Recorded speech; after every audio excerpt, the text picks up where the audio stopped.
अस्सलाम वालेकुम वरहमतुल्लाह।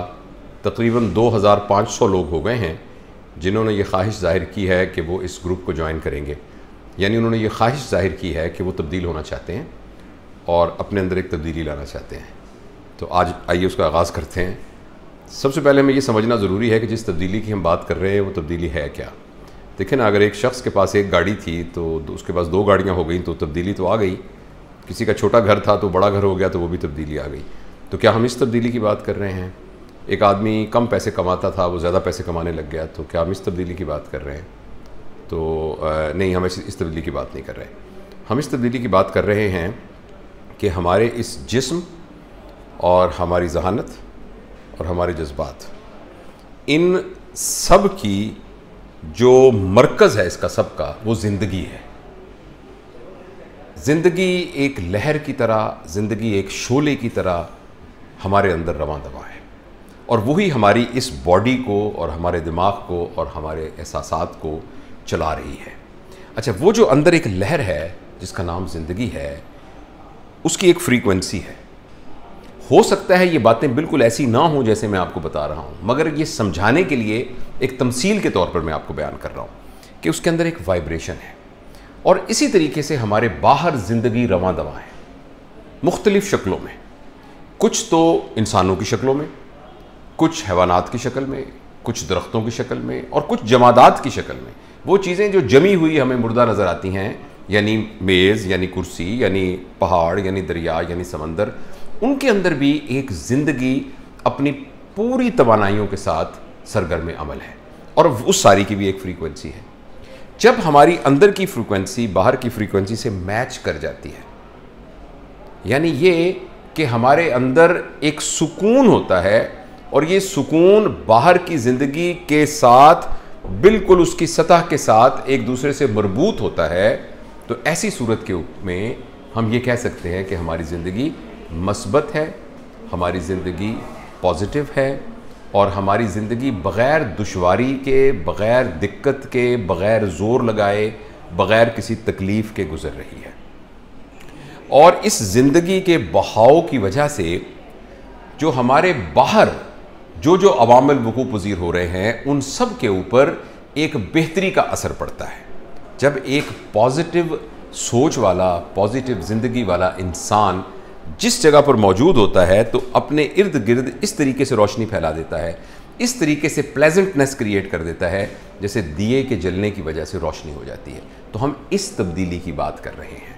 इस तब्दीली के लिए आज जो मैं बात करूंगा वो मैं सिर्फ एक बात आपसे गुजारिश करूंगा, और ये बुनियादी बात है ज़िंदगी को मस्बत गुजारने के लिए। और वो बात ये है कि हमारे बाहर जितनी मनफी क़ुव्वतें हैं उनका असर हमारे ऊपर ना हो।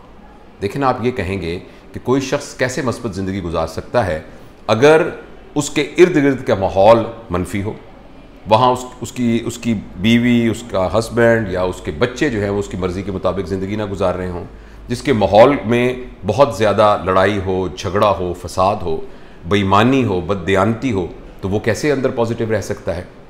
मैं आपसे यही अर्ज़ करना चाह रहा हूँ कि वो तमाम चीज़ें उन पर जो मेहनत करने का तरीका है, वो सारी मेहनत करने के साथ साथ सबसे अहम बात यह है कि उस नेगेटिविटी को हम अपने अंदर ना आने दें।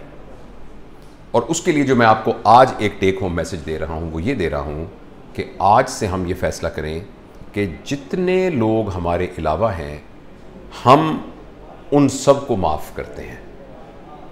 हमारे दिल में किसी के बारे में अगर कीना था तो हमने उसको छोड़ दिया, किसी के बारे में बुग़्ज़ था तो हमने छोड़ दिया, किसी के बारे में नफ़रत थी तो हमने छोड़ दी, किसी के दिल में बारे में कोई बुराई थी तो वो हमने छोड़ दी। मैं ये नहीं कह रहा कि कोई शख्स बुराई नहीं कर रहा या कोई शख्स गलत बिहेव नहीं कर रहा।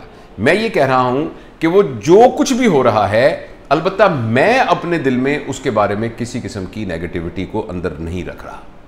ऐसा करने का क्या फ़ायदा होगा? ऐसा करने का ये फ़ायदा होगा कि जब भी आपके साथ कोई भी ऐसा वाक़या होगा जो आपके औसान को ख़ता कर दे, जो आपको तकलीफ़ में डाल दे, जो आपके लिए एक मुसीबत का बायस बने, जो परेशानी का बायस बने, ऐसा जब भी कोई वाक़या होगा तो आप उस वाक़े के बारे में जजमेंटल नहीं होंगे। आप उस वाक़े की वजह से अपने अंदर उस शख्स के बारे में नफ़रत नहीं लेके आएंगे, उसके ख़िलाफ़ कुछ करने का जज्बा आपके अंदर पैदा नहीं होगा, बल्कि आप उस वाक़े को बहुत बारीकी के साथ जांचने की कोशिश करेंगे और ये जांचने की कोशिश करेंगे कि आखिर उसने ऐसा क्यों किया है। देखिए, अगर कोई शख्स मुझसे बुराई करेगा और मैं उस शख्स को बुरा समझने लग जाऊंगा तो ऐसा करने से मेरे अंदर नेगेटिविटी पैदा होगी और उस शख्स से नफरत पैदा होगी।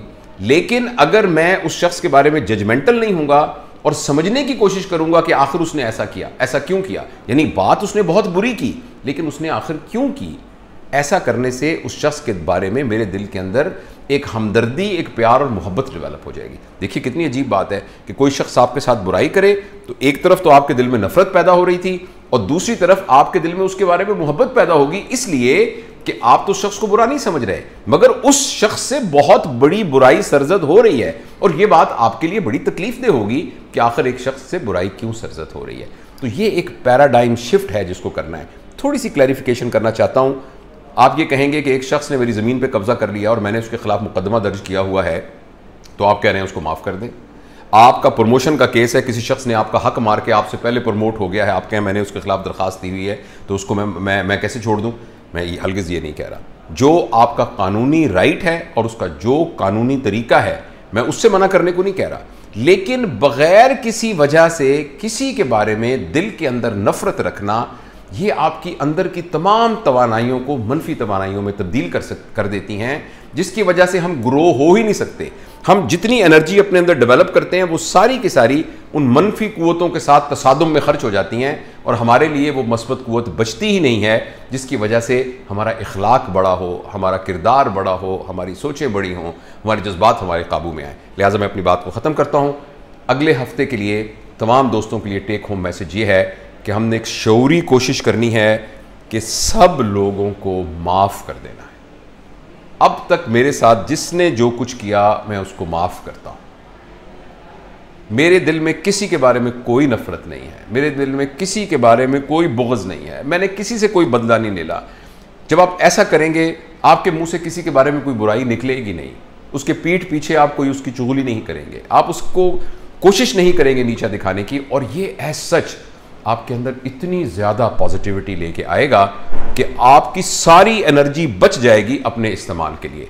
अच्छा, आप में से कोई शख्स ये कहता है कि मैं ऐसा नहीं कर सकता, तो उसको मैं ये गुजारिश करूँगा कि बिल्कुल फौरी तौर पर हो सकता है आप ऐसा ना कर सकें, तो अगर कोई चाहे तो एक लम्हे में इसका फ़ैसला कर सकता है, हो सकता है आपको कुछ देर और लग जाए।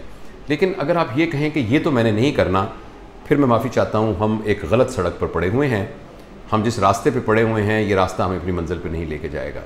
अगर कोई शख्स अपने दिल में नफ़रत लेके चलना चाहता है तो वो मेहरबानी करके ऑप्ट आउट कर ले, वो मेहरबानी करके अपना बाद का वक्त, क्योंकि जो बाद की बातें मैं आपसे अर्ज़ करने जाऊँगा उनको शायद प्रैक्टिस करना इस बात से भी ज़्यादा मुश्किल हो और इससे भी ज़्यादा तरद्दुद। लेकिन ये मुश्किल बिल्कुल ऐसे ही है जैसे मई जून के महीने में एक दहकान सख्त गर्मी में तपते सूरज के नीचे फसल को काटता है, तो कितना मुश्किल काम है, लेकिन जब फसल कट जाती है तो उसके घर में खुशहाली आ जाती है। ये थोड़ी सी आपको तपस्या से गुजरना पड़ेगा, थोड़ी सी मेहनत करनी पड़ेगी और अपने दिल को समझाना पड़ेगा कि मेरा कोई दुश्मन नहीं है, वगरना जो जितनी ज़िंदगी हमारी बाकी बच गई है वो बीवी की खावंद से लड़ाई, खावंद की बीवी से लड़ाई, बच्चों के साथ झगड़े और बहुएँ अपनी सासों से लड़के और सासें अपने बहुओं की बीमारी की बुराइयां सोच सोच के, और मुलाजमीन अपने अफसर के ख़िलाफ़ और अफसर अपने मुलाजमीन के ख़िलाफ़ और पड़ोसी अपने पड़ोसी के ख़िलाफ़ और एक फ़िरके वाले दूसरे फ़िरके के ख़िलाफ़ और एक ग्रुप वाले दूसरे ग्रुप के ख़िलाफ़, अपनी तमाम एनर्जीज़ को हम आपस में टकरा टकरा कर ख़त्म कर देंगे और हमारे अपने लिए कुछ भी नहीं बचेगा। अब आपसे मैं गुजारिश करूँगा कि हम आपको एक गूगल फॉर्म देंगे जो कि आपका जो इसी उस पर आ जाएगा, इसी ग्रुप के ऊपर, और आप वो गूगल फॉर्म एक हफ़्ते के बाद भरेंगे। उसमें कुछ सवालात होंगे और हमारी टीम उसको स्टैटिस्टिकली एनालिसिस करेगी कि क्या हम कितना कामयाब हुए हैं इस एक्सरसाइज से कि आज के बाद मैंने सबको माफ़ कर दिया।